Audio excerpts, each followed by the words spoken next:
wrap up now, but do you have Okay. any final comment? Do you have any advice for anybody that want to get into blues? Your kind of blues, traditional blues, I don't want to say conventional blues, none of them are. But I mean, the way it was in the 60s at least. The 60s, well, there was a huge divide in the 60s with the, you know, I don't know what the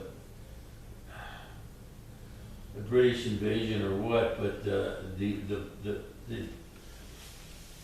blues was really generated out of the black community, and the black community really changed in the 60s, and went away from playing straight blues, that's for sure.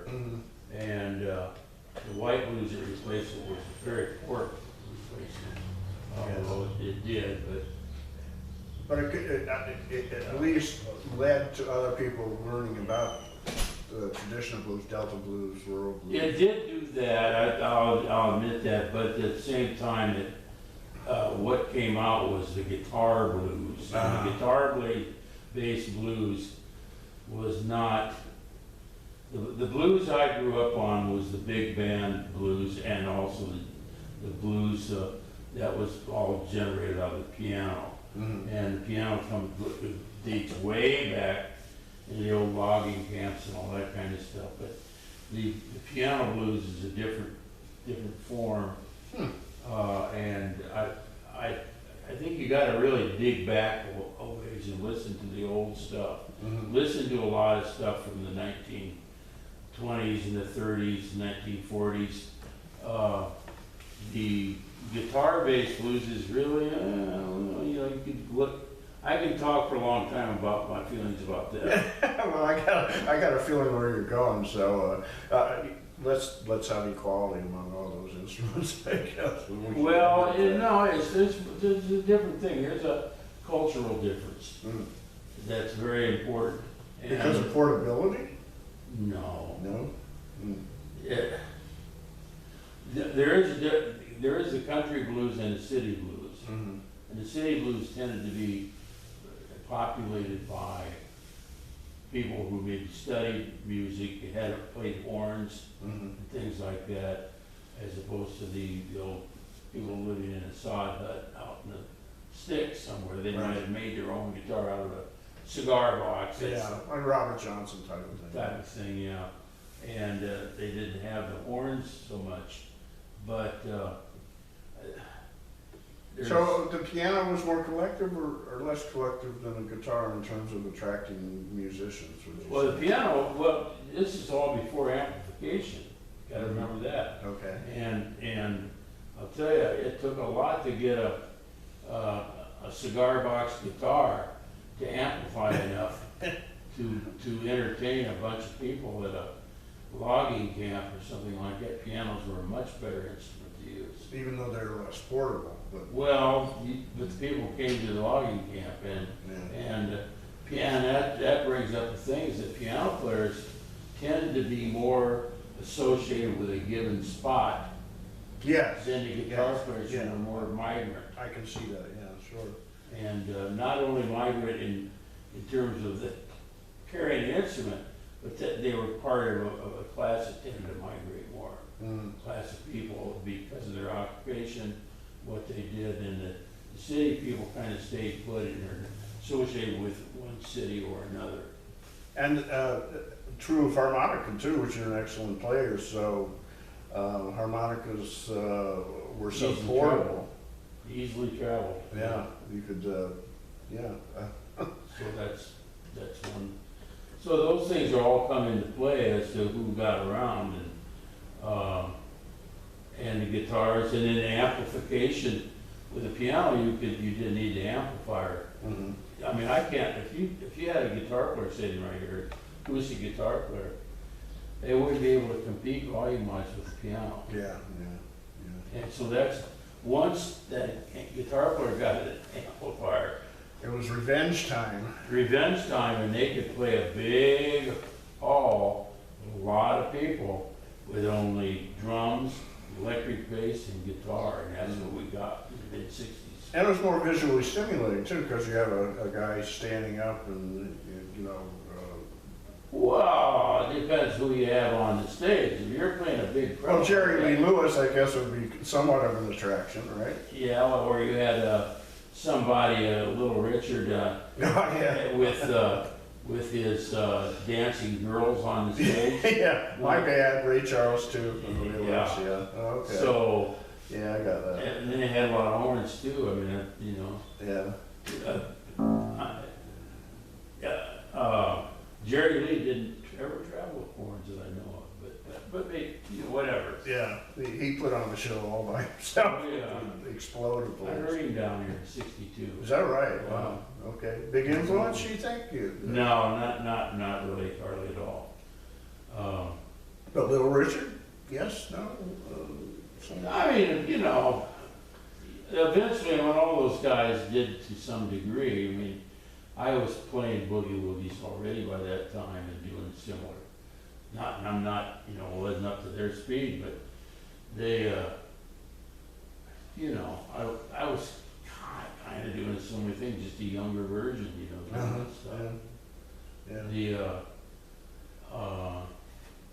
But anyway, we could go on about all that. Well, we eventually, we should circle back to whether you think kids should even get involved with playing traditional blues.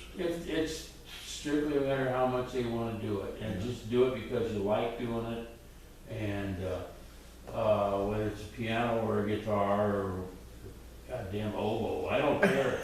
You know, Oh, whatever blues, it is, yeah, it's special. possible to get off on it, you know, Yeah. and do what you can, and just play it. You know, you got to play it almost habitually, not because it's time for your lesson. You better do the lesson. No, just you do it out of habit.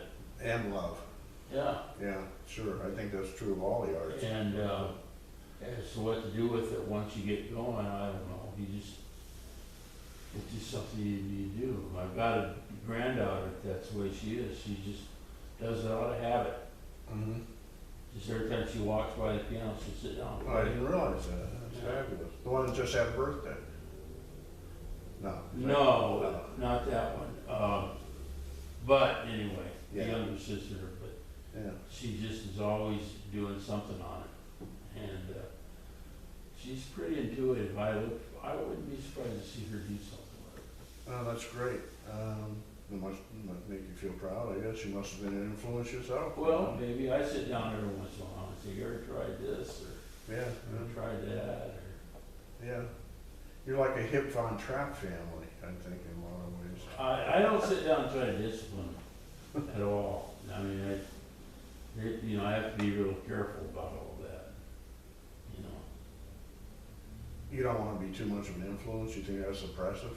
Oh, no, I don't think it's oppressive. I just think I don't want to get in their way. I see what they're doing. Yeah. I know what they're doing. I Yeah. can tell what they're doing.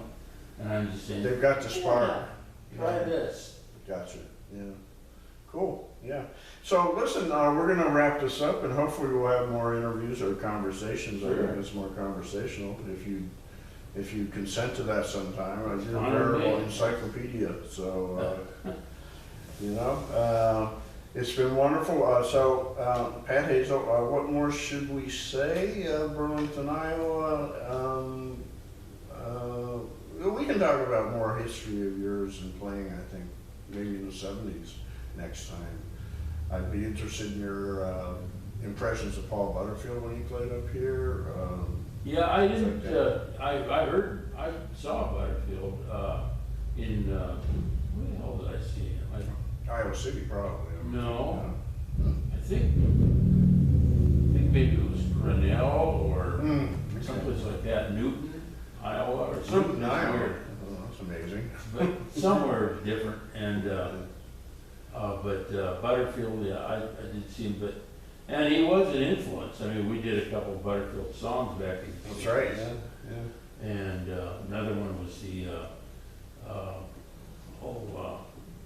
hell am I thinking of, that band out of San Francisco? Steve Miller Band? No, Nick Gravenides was in it. Oh, Electric Flag. Electric Flag. Yeah. And they had some of the old Butterfield's gang was in They that. did, yeah, Mark Naflin for one. Yeah, and Mike Bloomfield. Yeah, of course, Mike Bloomfield, right. So how did you avoid all that? I mean, there What do were you mean? some sad stories with the fate of Butterfield and Mike Bloomfield.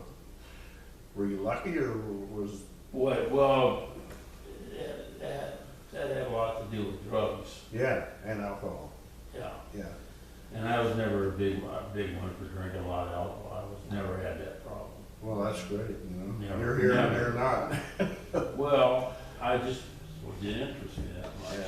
Yeah, yeah. And as far as getting the heavy, I did my share of drugs, but it was not, Habitual I habit form. didn't get into heroin, I didn't get into meth, I didn't get into, any of that kind of Yeah, stuff. even though they were all around you at that time. I mean, they were all Oh, around yeah, everybody. they was were around. everywhere. Yeah, so But, that's kind of commendable. well, it's just like, didn't get in, Yeah. wasn't I think you like the blues more than you like the recreational. Well,